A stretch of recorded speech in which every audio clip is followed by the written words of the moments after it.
Puerto Rico. There's a very popular saying in Puerto Rico that goes, Cada Guaraguao tiene su pitirre. That is, every Guaraguao has its own pitirre. The Guaraguao is an eagle-like bird, a big bird with a strong beak and long curved claws that are the terror of the smaller birds and game birds. On the other hand, el pitirre is a very small bird, smaller than a hummingbird, who's very quick, very fast. His name comes after his call, which makes the same sound. And when he confronts the Guaraguao, he attacks him and he beats him. So we use this folklore as an analogy between the struggle, the United States, the Guaraguao, the imperial Guaraguao, and Puerto Rico, the small, intelligent pitirre that will vanquish the Guaraguao in the process of defending his homeland. There is another Guaraguao on the prowl, and for the last 95 years it has sought to terrorize the island nation of Puerto Rico. Only the Pitirre, the defender of the Puerto Rican nation, its culture, language, and legacy of struggle, has dared to engage the Guaraguao.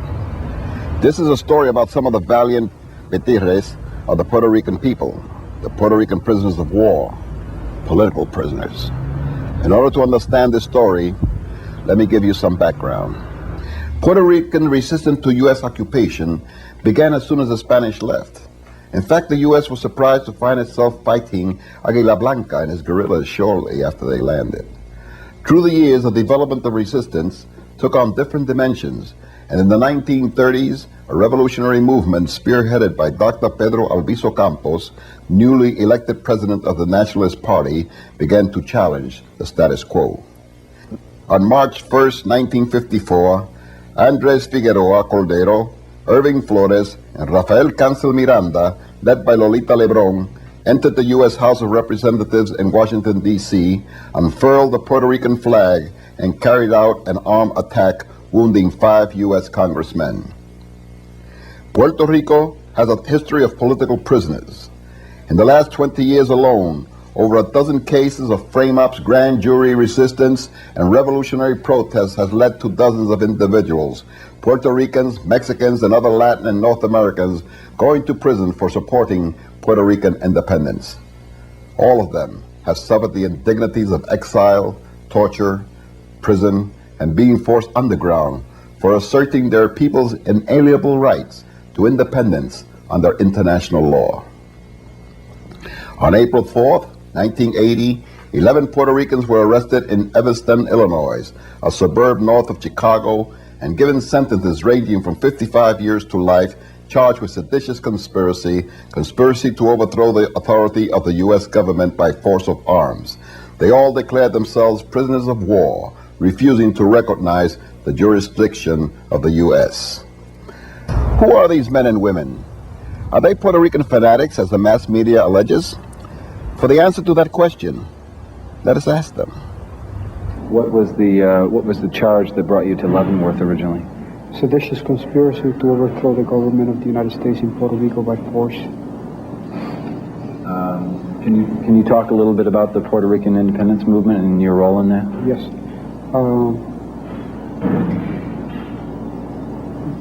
From a historical perspective, Puerto Rico was invaded by the United States in 1898.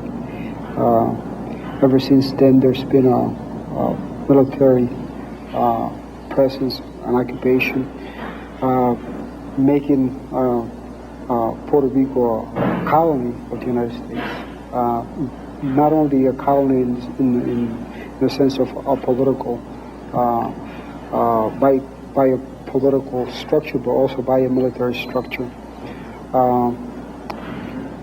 Since 1898, we've been struggling at different levels to gain self-determination for Puerto Rico. The struggle has taken many phases and has taken different forms of struggle. Some element of the movement since 1898 has been a very passive, very legal, open structure. at the same time, there has been always a military structure taking up arms. My name is Dilcia Pagan. I am a Puerto Rican prisoner of war. I am serving a 68-year sentence for the unconceivable crime of seditious conspiracy, fighting for the independence of my homeland, Puerto Rico. I was arrested on April 4th, 1980 in Evanston, Illinois, with 10 other comrades. We have been incarcerated now 13 years. The reason I am in prison is because what occurred 5,000 years ago, 500 years ago, even though it was orchestrated by Spanish rule, it's part and parcel of the history of resistance of my nation. Because with the advent of Christopher Columbus, became the imprisonment and the oppression of the Puerto Rican nation. My name is Lucy Rodriguez, and I am a Puerto Rican prisoner of war. I was, before my incarceration, I was lived in clandestinity. I struggled in clandestinity for 4 years. And on April 4th, 1980, I, along with other comrades, was arrested. I got a 8-year state sentence, which I completed in 1984. And I started a 75-year federal sentence in January 4th of 1984. And I was charged with seditious conspiracy, which is an improbable crime against a Puerto Rican independence fighter, because, as should be clear to many people, I did not commit treason against the country of my birth. I am committed to the independence of Puerto Rico, and so all the years that I, along with my comrades, are serving are on bogus charges. In 1981, I was captured. I was driving in Glenview, Illinois, and a rookie policeman saw 2 Puerto Ricans in a car, and we had stood like a fly in a stack of rice in Glenview, and he stopped us. He thought that we were doing something else. We were just driving. As a matter of fact, I had just taken a wrong turn, and when he stopped us, he did not know who it was, and so that's how we got captured. We have approximately 20 of their members incarcerated at the present time, and most of them for very lengthy prison terms, to the extent they will probably never get out of prison alive. In the case of Oscar, because he's a Puerto Rican political prisoner, or better yet, he is a prisoner of war, and because he has taken a clear stance against the United States government, Oscar has been kept in the D unit for the last 6 years. The D unit is the worst. You have segregation, and then you have the D unit, and Oscar, for no reason, has been kept in the D unit with no possibilities of going up that ladder, of any possibility of getting out of Marion. We believe it is part of a hold-up on them in order to transfer him from Marion to the new model that's coming up in Florence, which is in Denver. So Oscar has been 6 years without any human contact. Oscar has been for 6 years having what we would consider something normal. It is a privilege in prison. For example, being able to paint, being able to shave, being able to have more than one pencil, being able to have more than one envelope, having the possibility of getting some kind of medical treatment at any given point. We take it for granted we could get our lenses and our glasses anywhere in the corner. In the case of Oscar, it took him 6.5 months to get a pair of glasses. So the condition in Marion and the particular condition of Oscar has more to do with his political belief than it has to do with whatever they say he broke in terms of law. Oscar, even the guards have said they don't understand why he has been kept in the D unit, because he is an exemplary prisoner. He is not this rowdy, violent person that's consistently eradicating his thoughts to everybody. He is very quiet and self-contained in his space. However, they'll do anything within their power to deprive him from any possibilities of ever leaving Marion. I spend most of my days inside the prison cell. Average about 22 and a half hours each day. Which block are you in? I'm in D block. It's a very oppressive environment. It's not conducive to anything. I have to push myself to or motivate myself to do practically everything, and you feel constantly the sense of helplessness and impotency. You have for everything. You depend on a jailer. There's nothing that you can do on your own inside. The only thing you can do is be inside that cell. So it's a very difficult environment. It doesn't matter, how much of a so-called model prisoner I am in here. The mere fact that I am labeled as special handling in itself indicates that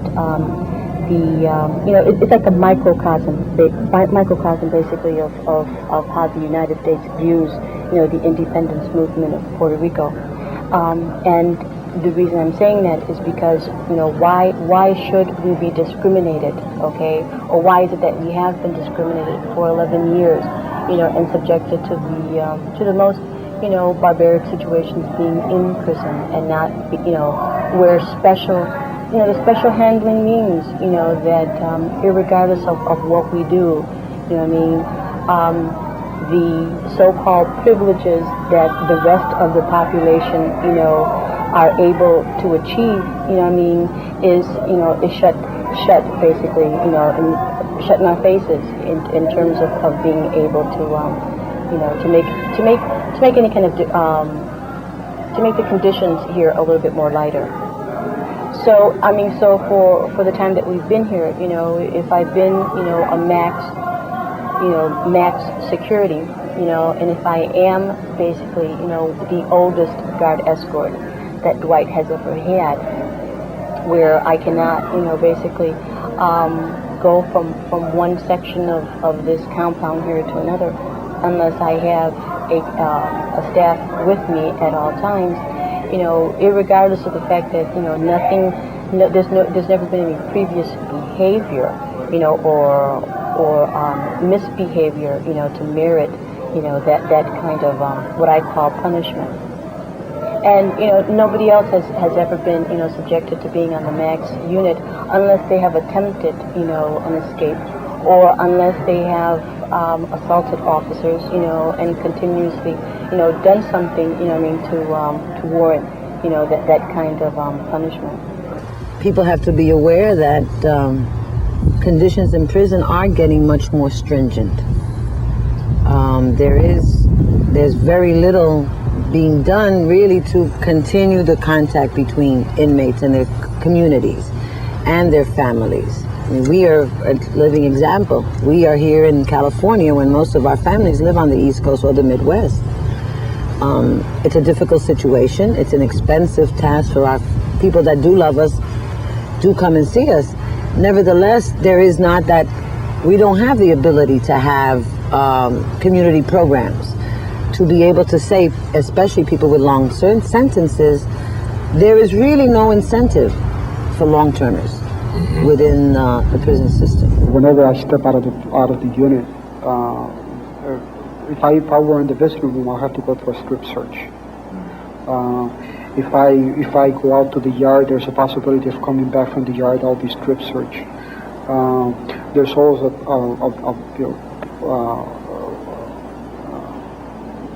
pad. You get padded whenever you metal detector. So there's constant. The searches are constant. Anytime that I move out of the unit, there's a possibility of getting a strip search. I think that the human being has a wonderful capacity to acclimate to even the most adverse environments.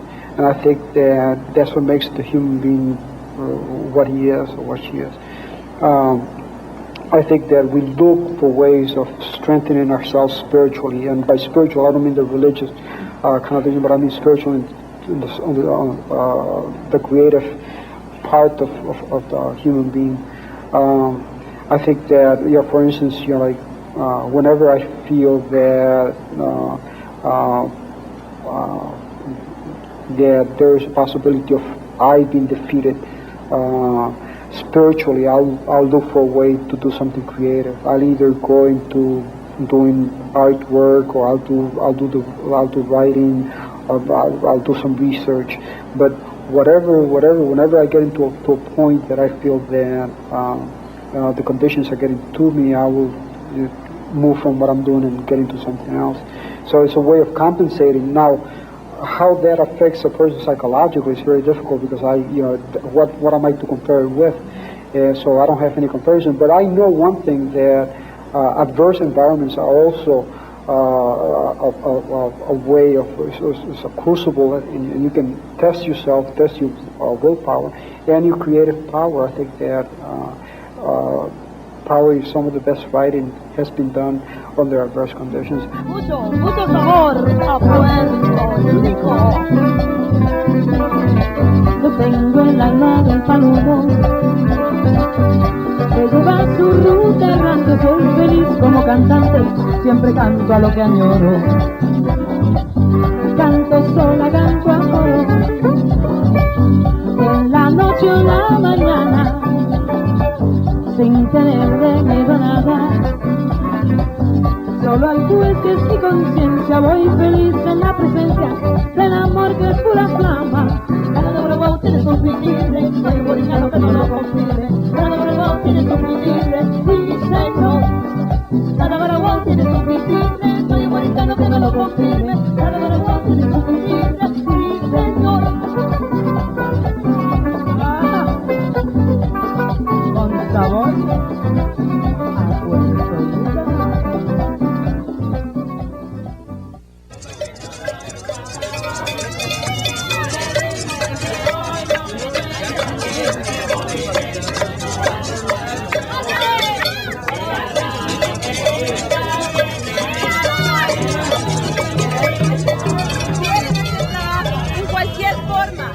Extendemos la invitación que firmen su nombre y dirección, que se unen al Comité Nacional para hacer lo que puedan.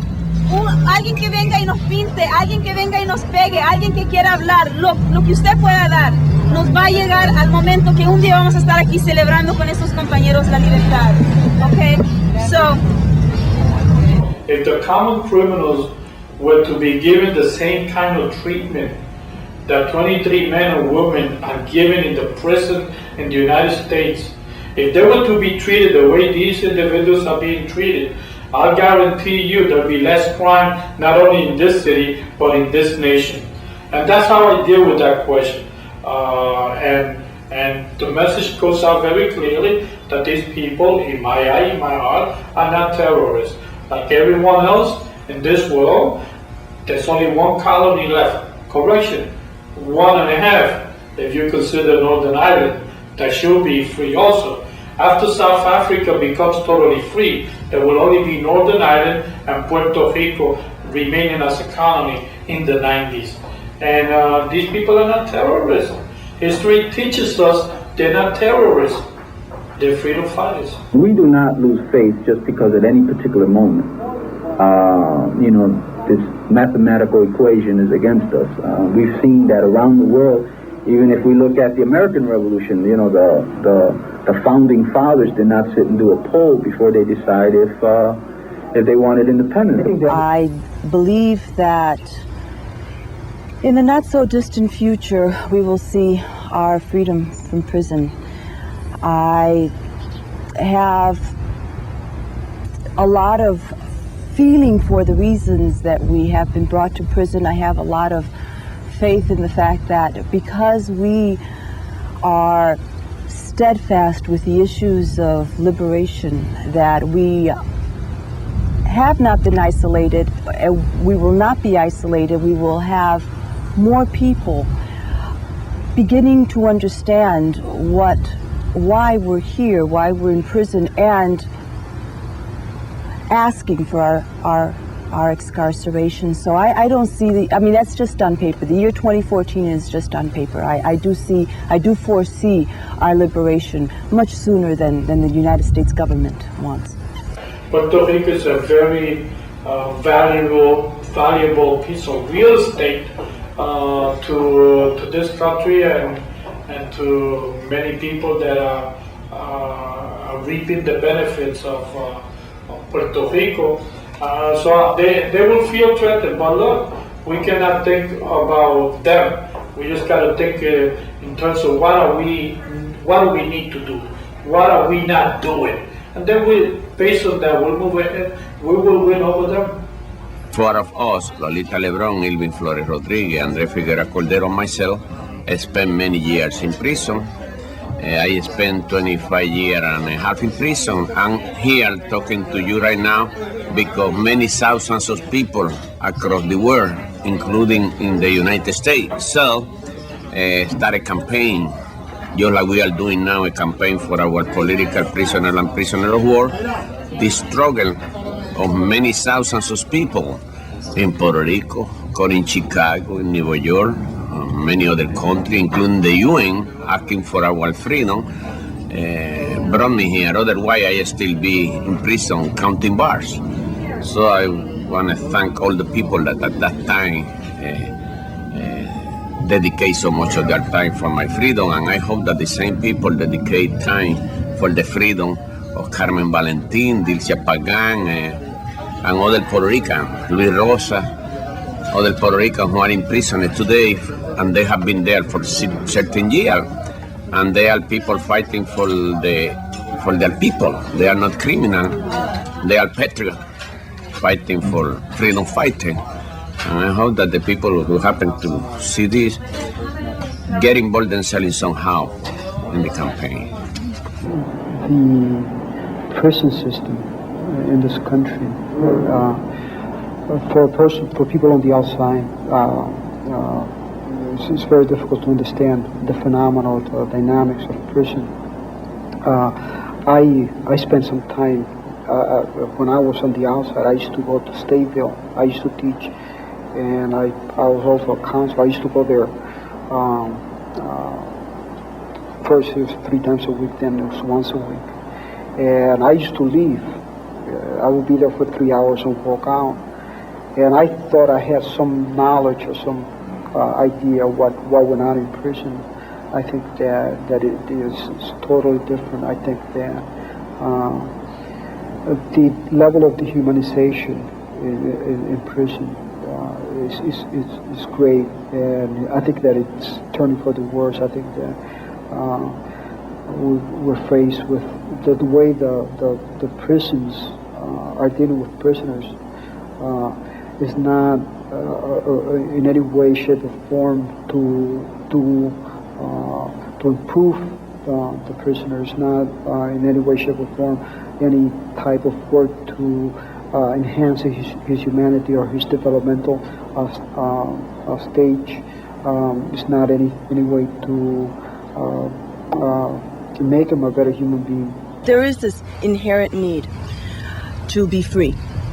And you could probably put a lid on it for a little bit, but it becomes quite explosive. Sabor a Puerto Rico.